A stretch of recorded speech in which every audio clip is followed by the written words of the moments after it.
Hello and welcome back to another episode of my MotoGP 22 career mode. We're finally back for another episode, and this time we are back for good. It's not just going to be one or two episodes. I'm going to keep trying to consistently bring out this series. Now, if you haven't seen the last episode, I don't blame you, because it's been a long time ago, or if you can't remember at least what happened in the last episode, I don't blame you.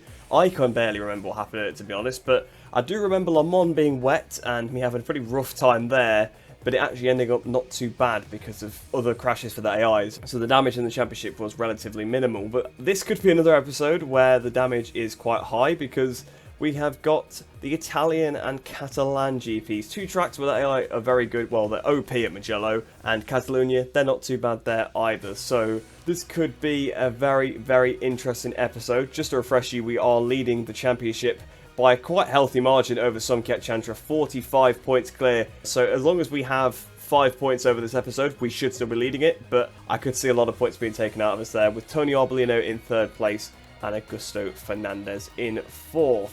But of course, the first thing we've got to do is advance forward to the next race weekend, which is the Italian GP at Mugello. And here we are with no notifications. I suppose we better get right into it. Now, I've got to hope it's dry, because that's my only chance. I mean, I'm going to struggle in the dry anyway at this circuit, because it's not a track I go well at. It's a track that I go very well at. If you remember back to the 9 season 2009 episode there, I had to turn the difficulty down, so I expect it to be pretty difficult. But we'll head into the weekend. Hopefully it's dry, and hopefully I'm on the pace. It's not dry. Well, should I even bother doing this weekend? Okay, just a little note to add to the video here. I've literally just entered this practice session. You can see 39 minutes 44 seconds, and it just gave me sector study immediately. I'm not sure what that is about. Why it thinks I've done a 13.332 in the last sector, or in sector 3, I'm not sure exactly. I mean, I'll take it, but that's not a good way to start the weekend with a huge glitch like that. So then, at the end of that first free practice session, I actually ended up top of the timesheets, and to be honest, I'm as surprised as you guys are about that, to be honest, because Mugello, that should not be a track where I'm top in the timesheets, but I did use Power Mode 3 on that lap. It was just when I was doing lap by lap, I did one lap in Power 2, then one lap where I did half of Power 2, half Power 3, then that last lap I did in Power 3. It was probably the lap I rode the best as well, but that's part of the reason why. And so I've put 4 over the field as well. That is a nice feeling, but unfortunately the rest of the weekend's wet. I would have actually been pretty optimistic if the rest of the weekend was dry, but it's not. So unfortunately, I think we know where this is going, and I imagine they'll probably improve in the other 3 practices as well, so I probably won't even go through to qualifying 2. But I have just noticed that Augusto Fernandez's name seems smaller, so it seems like they've changed the font size to make them fit more. Yeah, look at Zonta's name. I'm sure that's a new thing. I could be wrong, but I'm sure that wasn't in the game before. But either way, we're heading to qualifying now. Hopefully we are through to Q2, but I'm not holding my breath, and even if we are, I think it's 18th anyway. Well, my time actually stayed top, so I'm quite surprised about that. So we actually did go through. Coming through Q1, we got Albert Arenas, Jorge Navarro, Fermin Aldeguer, and Alessandro Zacconi. It does seem like on this screen they haven't done nothing with the font size, so quite why it was the case on the previous screen, I don't know. I'm going to stop talking about it now, but it kind of bugs me a little bit. But either way, it's actually worth noting that Jake Dixon's been pretty fast so far this weekend. You can see he's there, and he was up there in FP1 as well. So he might be a bit of a dark horse, especially with it raining, him being British as well. But we'll head into this session. I think it's going to be a tough one. The AI have seemed very good in the rain. However, I do have one ace up my sleeve, and that is Power Mode 3, which is going to be obviously so crucial at this circuit. So if we can actually maybe try and gain a bit of time with the Power Mode, we might be able to overcome the deficit, or at least reduce the deficit and be somewhat competitive. So we'll head into, we'll start a lap here. I'm really not sure what to expect. Obviously, I've not ridden the rain for a long time. Well, I've not really ridden this bike for a long time, but I was quite quickly up to speed in FP1. So hopefully we can be up to speed here as well. But I'm just a bit, well, I'm not worried, because I'm pretty sure I'm not going to do very well. But I'm just wondering where we're actually going to end up. I think it is going to be at the back, but you never know. Stranger things have happened. So there we are, coming up towards the line to start our first qualifying lap. Now, I didn't think it felt too bad on most of the outlap, but then when I was trying to get out the last corner, I got quite a big slide on and struggled to get the power down, so I think that's where I'm going to lose the time. So coming towards the line, then you can see how much time I've lost to Chantra on this lap. In fact, he's just going to pass me coming up towards the line. What's this time going to be? 2 minute dead, which puts me P4, 7 tenths off Zacconi, but 3.6 quicker than Aaron Canet behind. So I don't know whether Canet's crashed, or if it's a scenario where some of the AI are ridiculously fast compared to the others like we've had in the past. I've gone straight on into the braking zone, because I was too busy looking at my lap time. But we've now dropped down to 6th place, so that probably implies to me, now 7th place even, so yeah, I think that probably does imply that Canet's lap was bad. But I don't know how much more I've actually got to give, to be honest. It might be worth my time trying to get on the back of one of these guys, trying to follow them around and try to get a slipstream or something, because clearly they've got more pace than I have. I wasn't even able to stick with these guys around the rest of the lap, so that kind of tells you all you need to know. Palmo 3 here, I'm going to just keep trying to change that throughout the lap so that I'm never using it on the exits, but just always down the straights, because it costs you a lot coming out the corner. So towards the line then, we've found 0.2 of a second. Obviously that's not going to quite be enough. But some of the AI are genuinely struggling quite a bit because they keep crashing at the final turn. So we're actually still in 11th position. That explains Canet and Arbolino's times, because I've just saw Arbolino crash at the final turn. So we actually might be saved by the fact that the AI are crashing. Sort of towards the line, we've not found any time on this lap, unfortunately. I was under for most of it, but I just lost it towards the end. We're actually running out of fuel now, so I'm just going to go around a bit slowly just to try and pad out as much time as I can in the session, because I know these AI can't do the times whilst I'm on track, but if I go back to the garage they might just simulate them, so I've got to try and do everything I can here, because 11th place, I would have taken that coming into this session, to be honest. I'm only 1.3 seconds off as well, which all things considered is not too bad, because we've now overpowered the AIR in the rain and at Mugello. So then, unfortunately, despite my best efforts, I dropped down to 16th anyway. I actually stayed out on track till the end of the session and I ran out of fuel, so that should have been it. But it seems like the AI still improved after that anyway, which kind of makes no sense. I mean, I suppose technically if they're on a lap, they could do, but there was like no AI on track, so a little bit annoying. But we've got Celestino Vietti on pole position, then had a Marcel Schrotter in second, Cameron Berbier third, Augusto Fernandez fourth, Boben Schneider fifth. It looks like those guys have glitched because they're 2.1 seconds clear of Iagora, Chantra, Lowe's, Acosta, and it was Agora and Chantra 1-2 on the grid when when the session ended. So those guys were jumped ahead, sort of glitched times, which is really annoying because this happens a lot. So I'm down in 16th place on the grid. However, at least Chantra's not second position like he could have been. So we'll head into the race now then. Another wet one. So again, it's going to be probably like in Le Mans. We're going to struggle to score any points, to be honest. So then down here on the grid, looking at Marcel Schrotter in second place. So you can actually see his face once again, because of course they stopped you from being able to see the faces by putting the visors down, but because we've got the clear visors we can now see the faces underneath once again.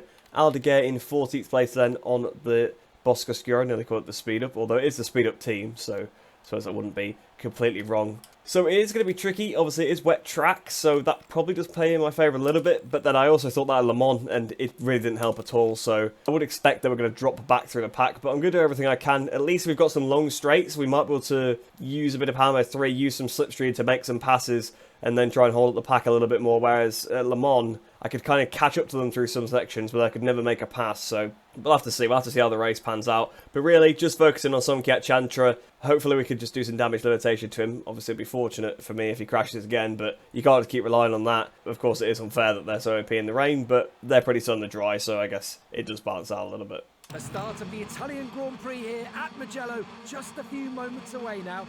Very soon we'll see the riders powering down to the San Donato corner.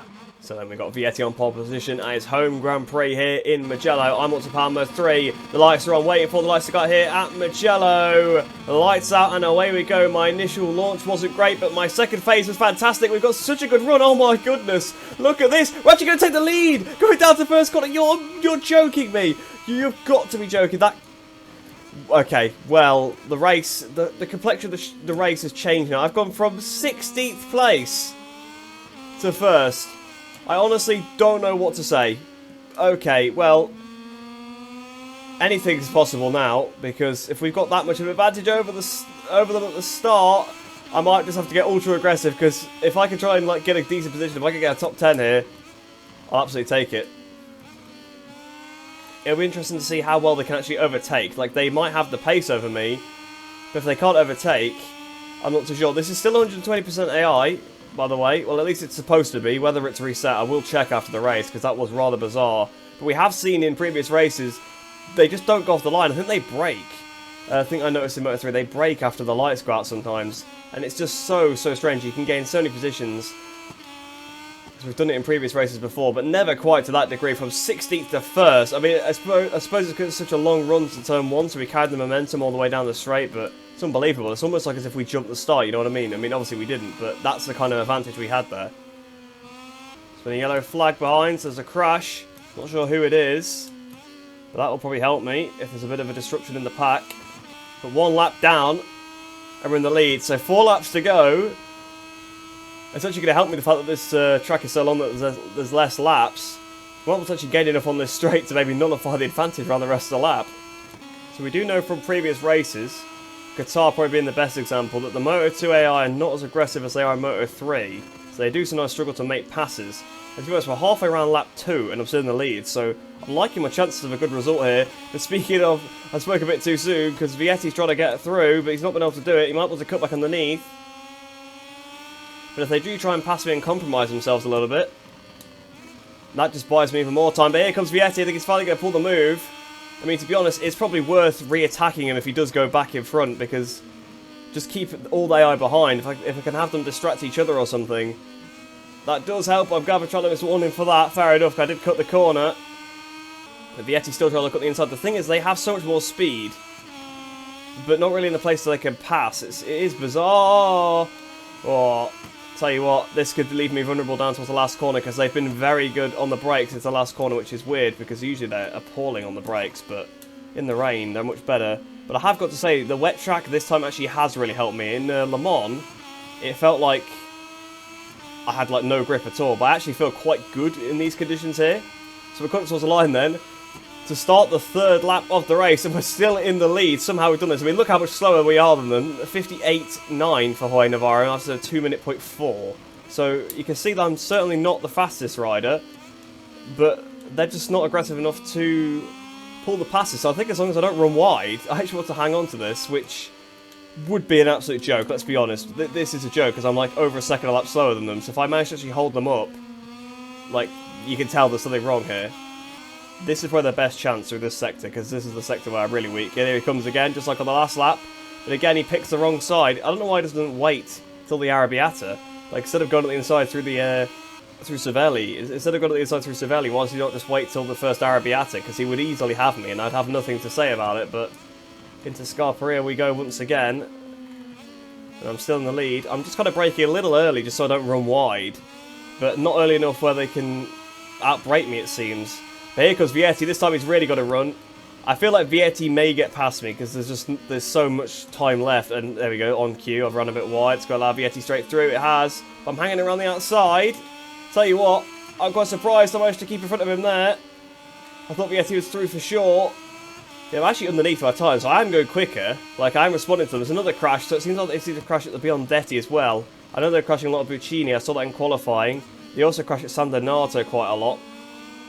Right, this time he's within range. He should be able to make the pass here because he should have the power. But yeah, there we go. He's right behind me. Surely Vietti's going to get through this time. But no, he's just not going past me.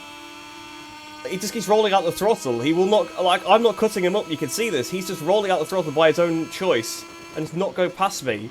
So bizarre. So we're on to the penultimate lap of the race and we're still in the lead because of the crazy start. And again, like I tell you, this is 120% AI. This is just how they behave. I kind of forgot how broken the AI were, but I do seem to remember it now. But Vietti's finally got through. I'm back up the inside, but I think Vietti's got it this time, so I made a big mistake. Vietti got through. I've just hit Vietti at the back. Well, Vietti's sat behind me for enough laps, not done that. But here we go around the outside. So we've re-overtaken Vietti. I don't know if it was because of the contact. We've definitely had contact that time. This is getting a bit messy now. Oh, wow, there's a big pat behind. I was about to say I feel as though I should give the position back to Vietti, but I don't think I can do that. That's just a bit of a racing contact. If he comes past again, I won't re-overtake him. Well, there you go. He immediately goes past me. So I'll tell you what, we won't. Well, I'll re-overtake him now. I'll let him have a corner. But I don't think I'm going to have much say in the matter now. I've run a bit wide. Let's go allow Augusto Fernandez through.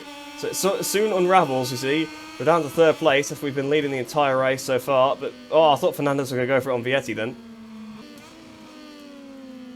Augusto's down. Augusto just got on the curb and down he goes. I was about to say that he's more of a threat than Vietti is, so I need to try and get back in front of him. So I've got another track limits warnings. That's 2 track limits warnings now. So out the last corner trying to get the power down. I was just trying to see if maybe I could just get back onto the back of Vietti and try and pass him. But I don't think that's going to happen now. Vietti's got way too big of a lead. Half a second as we come towards the line. Vietti will have probably done... I thought he would have done fast enough of the race, but he's not.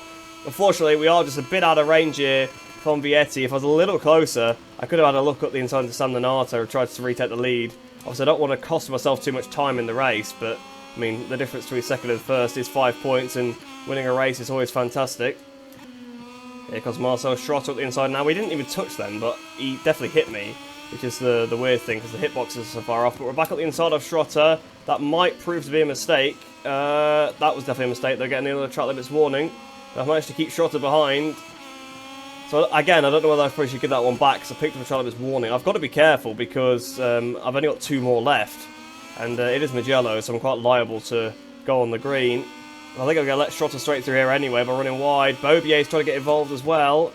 And the 3 guys that really cheated in qualifying by doing a ridiculous fast time. There's Jake Dixon. I did tell you he was quick this weekend. He's on the inside of me as well. So everyone's passing me at the same time. So down to 5th place with Chantra is now all of a sudden behind me. My tyre's absolutely cooked. I tried so hard through BLDF to try and close up to the back of the guys in front. If I could just try and get on the back of them. Maybe I could try and drag them to the line, but I still think that's happening. Oh, we've been hit by Ben Schneider. Oh no, it's allowed Chantra through. No, it's Agora actually. It's not Chantra. We might want to get him back actually on the run to the line. We're in power mode 3. We've got the slipstream. Here we go. All towards the line. Don't think we're going to beat Agora here, but that was so close. We almost got took out by Bo Benschneider there. So that's super lucky. Well, I'll tell you what a race that was. 6th place from 16th on the grid in the rain. I'll take it, leading for the majority of the race as well. That just shows you the problem with AI in this game. They're too bad off the starts. They cannot make passes properly. Because even though, of course, that some of them did get in front of me in the end, that's only because I could no longer turn into the corners because I'd run out of tyre. But that start was ridiculous. I should not have been able to even pass 2 rows of riders would have been an amazing start. Perhaps maybe 3 if you've then also braked really deep. But I passed them clear before turn 1. We hadn't even got anywhere near the braking zone. I was in front of all of them by like a good way. So what a ridiculous race that was. But you know what? The AI are ridiculous in the rain, so I'll take anything that comes my way. Looking at the championship then, we actually extend our lead in the championship. Now 47 points clear of Somket Chantra in 2nd position. Marcel Schrotter moves up to 3rd place. Arbolino down to 4th. I actually forgot that Arbolino was one of my championship rivals, to be honest, even though I read it out at the start of the episode. My teammate Joe Roberts moves up to 5th. So what a successful race, considering it was raining. I was going to like basically not go to the weekend at all. I was joking about that. But we managed to pick up points on everybody, so that's unbelievable. In the Team Championship as well, we now lead by 56 points, with Red Bull KTM IO in 3rd place with 93. So it looks like Italtrans and Honda Team Asia are the teams to beat this season. Gasgas Aspar move up to 6th place, you can see there, with Jake Dixon managing to get on the podium right at the end of that race. But we'll head back to the Career Hub now, see how much reputation we lose, because we did actually fail both objectives, qualifying and race. And then we can do everything we need to do between this and the next race and head into the Catalan GP. So then, we lost 5,500 reputation points overall because we actually did gain 500 for getting straight through into qualifying 2. So that takes us down to 121,900 reputation. As for the credits, we actually got 1,000 because we managed to actually get 6th place in the race. So I tell you what, not too bad. We're now up to 340,467 credits. And for the research data, we passed 3 of the programs, so not too bad at all. I'll absolutely take that. So now I've got 253 on the engine, 770 on the frame, and 553 on the electronics. And here we are then back in the Career Hub with no notifications, so we may as well head straight into the Catalan GP. Hopefully it is another good weekend. I'm still so surprised by the way that race panned out. I was expecting to sort of be scrapping for 15th, but once we had that start, I knew that we were on for a good race because I knew I could probably try and keep them behind. So yeah, it was pretty weird. But we'll head into the Catalan GP now. Hopefully a bit more of a normal weekend. Hopefully a good fight for the win. And hopefully it's completely dry. So then, here we are at the end of free practice. Actually, free practice 3 because FP1 and 2 were wet. But fortunately, the rest of the weekend is dry, so that is good to see. But once again, we managed to top the timesheets. This time, pretty convincingly, 0.6 of a second clear of Celestino Vietti. However, I do believe that AI are going to be quite quick because they just seem to keep improving their times over the course of the session. And perhaps they do still have a little bit more on the table, with this only being their first dry free practice of the weekend. I did do the lap on Power 3, so that is worth noting. That was worth quite a lot of time. So I think in the race, it could be pretty close. But this should get us straight through to qualify 2. Well, in fact, it will get us straight through to qualifying 2 because we'll have beaten their wet weather times. So I'll see you in Q2, and let's go for pole. So then, of course, I'm top of the timesheet still because nothing's going to change. But actually, coming through Q1, it's a little bit of a shock here. We've got Somkat Chantra, my closest championship rival, Sam Lowes, Jake Dixon, and Manu Gonzalez. So 3 top running riders, really, riders that we've seen all on the podium this season so far. And then Manu Gonzalez, who, to be honest, we may have seen on the podium back in Portimao. I can't remember. I just remember that race was absolutely crazy. So potentially he could have been on the podium there. But once again, of course, a stacked grid. The AI are very good at this circuit over one lap in particular. Obviously, they are good over race pace too. But I did feel like actually on the circuit, without the simulated times, I was a lot quicker than the AI. I was sort of passing them and catching them quite easily. So I'm hoping that that's going to bode well for us in the race. But I do want to have a good battle, of course. I do want to have a nice fight. I am kind of running away with the championship a little bit, so it would be good to have a bit of a scrap as well on circuit. I think as well the balance of the AI changing is going to really harm them in this championship, because of course I started the championship, did a fair few rounds before they updated the well, I did a few rounds before they updated the Moto2 class, so that included the rider performances as well. So you've got the likes of Vietti now really competitive, along with, well, Augusto Fernandez actually was always pretty competitive, so that probably does help him. But Chantra's now dropped off a little bit more to match the real-life season. So you can kind of see that the AI riders that were really fast at the start of the season, like Bobier as well, for example, have dropped off quite a bit. So that does definitely change the dynamic quite a lot. So there you go, then coming through the last corner. I do feel like soft may have been a mistake. I've stuck all those on for qualifying because it's worked pretty well at most races this season. But I think I might have to swap to a medium because you can see the soft rear is already quite overheated. And I've just completely forgot to shift to the 6th gear then. I thought I was already in 6th and didn't realise I was in 5th. So I've probably ruined that lap already by maxing it out down the straight. But we will see. So here we go then through the last corner. I've run a bit wide, I'm not going to lie, so I probably have cost myself a fair amount there. Augusto Fernandez has sort of kept with us on this lap up towards the line. Jake Dixon's got a 44.2. I do a 44.5. There's definitely more time to find on the table. Of course, I probably lost a lot of time going to turn 1. And also, I think the medium tyre will find me a bit of time. So we're going to go back to the pits, fit a medium tyre, and then give this one another try and see if we can improve the lap time. So then we've actually now dropped to 11th place, so it is pretty crucial that we improve here. We're stuck behind Navarro a little bit because I was trying to pass him on my outlap and he kept re-overtaking me every single time. So hopefully we can pass him right at the start of this lap and try and get him out of the way. I think we've done that, which is nice. Now we just need to improve the rest of the lap. So there we are towards the line then. I have improved by probably enough to go to the top of the time sheets just about. What's it going to be? 1 minute 43.6, so that's 35 thousandths of a second quicker than Joe Roberts. So that is pole position here for the Catalan GP. So I'll absolutely take that one. And I think, to be honest, I'll probably end off the session there because I'm pretty happy with that. Hopefully the AI don't improve, but you never know. They probably will a little bit. But pole position for now, hopefully we'll keep it.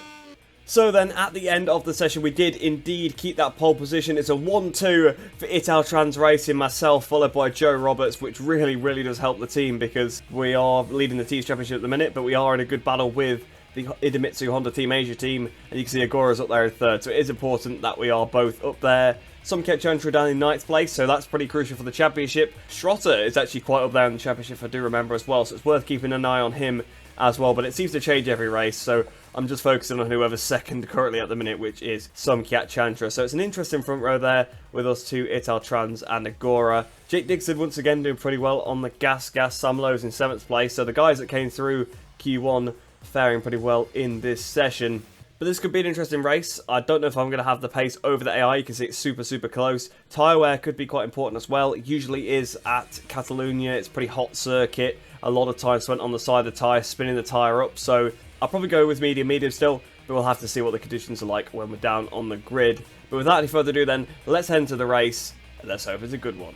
So then, it's actually cloudy conditions, which does help with the tyre wear, so medium should be absolutely fine. I think it was going to be anyway, even in the sunny conditions, but it's definitely going to 100% be okay now to have to consider the hard tyre at all. So we're looking at Somket Chantra there after looking at Iagora. So we looked at both Honda Team Asia riders. They are the targets really, because for the Teams Championship, that's who we're fighting against. And obviously for the Riders Championship, we're fighting against Chantra, but I'm pretty sure Agora's up there too, so just keep his eye on both of them. And then of course we've got a little bit of support there from Joe Roberts, so I'm sure he'll be going for the victory rather than playing the team game in this one, so we've definitely got to watch out for him as well. But we'll get this one started now then. Medium tyres. This could be a cracker. The riders are ready for the start of the Catalan Grand Prix. The lights are on, and as soon as they go out, it's gonna get wild. I really do like how the AI rev now. I think I kept mentioning that in the last video, but it just makes the grid feel a lot more alive instead of just so silent. But here we are then, the lights are on, waiting for the lights to go here at the Catalan GP. Lights out and away we go. We've got a really good launch off the line. How have the AI fared? Not too bad for once actually, nothing like at Mugello where they got an absolutely abysmal start and we went from P16 all the way up to 1st place for the first corner. Here we are braking for turn 1, we've got the whole shot in there. We've run a little bit deep though, that's not ideal, back down to Palmo 2. Just using a little bit of 3 off the start just to get the run into turn 1. And we've got 8 tenths of a second over Iagora. So the AI seem to bunch up a little bit into the first corner. But we've got Albert Arenas in 3rd place. So unfortunately for Roberts, he's lost a few positions off the line. But hopefully he can try and fight back because we do want that 1-2 here. I think we had a 1-2 earlier on in the season, but we definitely want to try and get another one. There's a crash behind. Not sure who that is. It's not Chantra. It's not Roberts. It's not Agora. So those are the guys I'm really focusing on. Aldeguer's actually doing pretty well in 6th place there.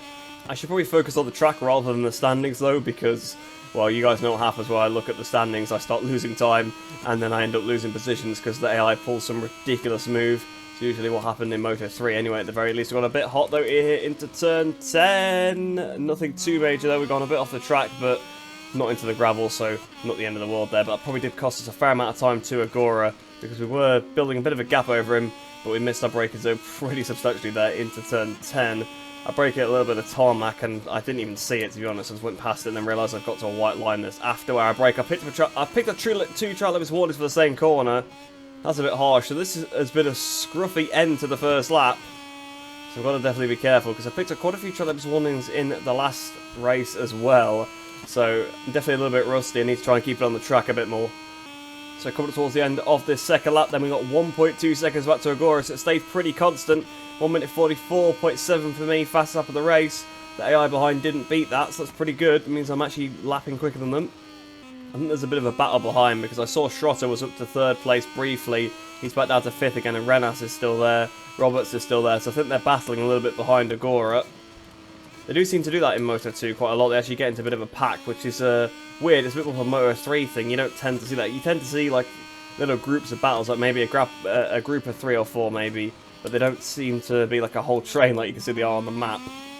On this lap though, they have definitely been quicker, because Agora's brought the gap down to 1 second. I had actually extended the gap about halfway around the circuit, then they started to reel me in, so half of the race down, half the race to go.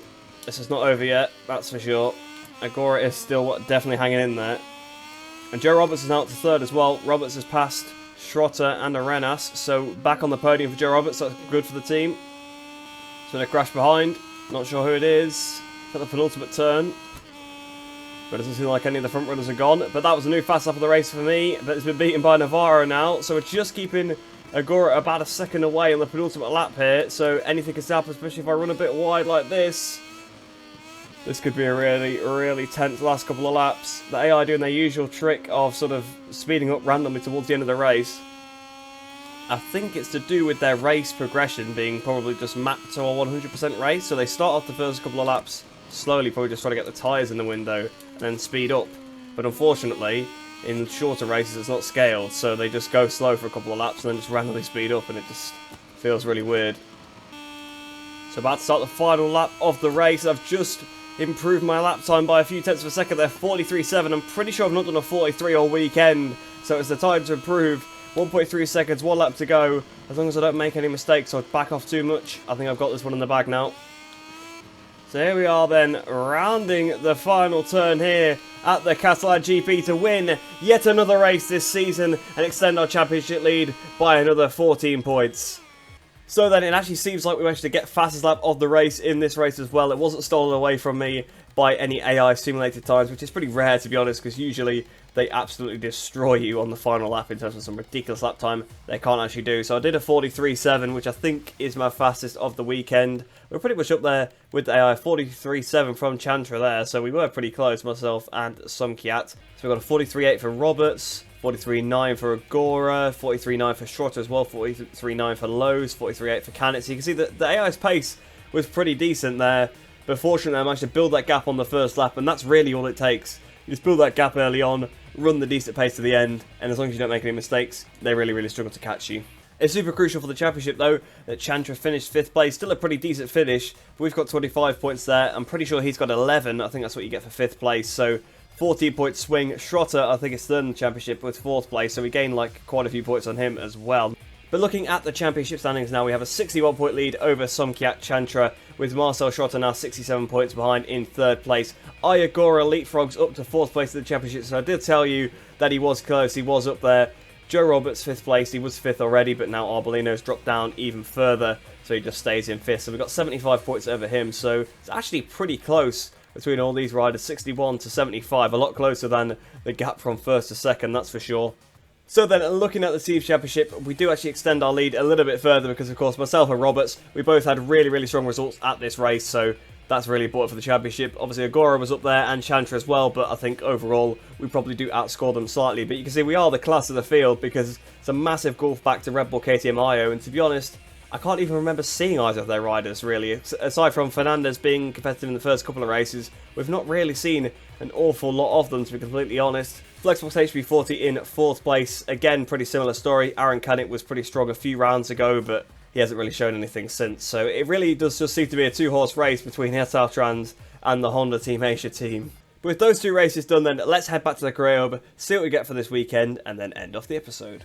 So then, from that weekend, we gained 10,200 reputation, which takes up to 132,100 reputation points. So hopefully that should have undone some of the damage for the last round. As for the credits, we gained 13,890, which takes up to 354,357 credits. It was a pretty good weekend for the research data as well. I didn't do clean lap with long lap penalty or the tyre test just because it was going to take too long, but we did manage to get top speed, which is pretty much impossible to not get. We got lap by lap as well in free practice, got through to Q2, and we actually set the best first sector of the race, which gave us another one as well there. So that now takes us up to 490 on the engine, 1,040 on the frame, and 790 on the electronics. Now back here in the main career hub, you can see we do have a notification on the technical staff, and that's a new chief engineer coming in. So Makato Shinkai, I think that's how it's pronounced. I do apologise, I do really butcher some of the pronunciation sometimes. You guys know if I haven't heard it said out loud, I can't really phonetically do it. I'm terrible at that. But fantastic on the engine, loses us a few points on the frame, loses us 10 points on the frame, gives us 11 on the aero, loses 5 on the electronics. So, you know, maybe for MotoGP they'll be good, but to be honest, I've kind of noticed that these guys don't make a massive difference. Of course, they do probably change how the bike is upgraded, but I've not been putting too much thought into R&D. Obviously, it does make a difference on the bike, but so far in this championship, we've been pretty competitive from the out, so at least for Moto2 it doesn't matter. Maybe in MotoGP it'll be a different story, but if we're pretty competitive there from the offset, I guess whoever we have doesn't really change things. But do remember, we do have to sign them before the end of the season, or they do disappear. So if I actually want any of them, I've got to make sure I do that before we actually go into the MotoGP class. With that dealt with then, that brings this episode to a close. A pretty interesting one, a pretty good one for us to return with. We had some more wet weather, we've had plenty of that so far this season, but really good damage limitation in that wet weather race. Of course, back in Le Mans, we struggled a massive amount in the rain, but Mugello, 6th place in the rain, I'll absolutely take that one. And then winning at Catalunya as well, we actually managed to extend our lead, really in an episode where I thought we might struggle, just because the last season in Moto3 we did struggle quite a lot in this episode because I made a mistake at Mugello, and I think at Catalunya. I think that's what actually ultimately what the problem was. Back then I just made a couple of mistakes, whereas this time, obviously we had wet weather at Mugello, thought I was going to struggle a lot, I did, but fortunately managed to get a good result, and then here, we really had the pace over the AI all weekend, so what an episode it's been, what a return it's been. It's really done a lot of good for our championship challenge, even though we were really running away with it already, we're now really running away with it, so maybe we'll have to start at the back in a few rounds time. But either way, I hope you guys have enjoyed that one, hope you enjoy the rest of your day. Hope you all stay safe, and I'll see you in the next one.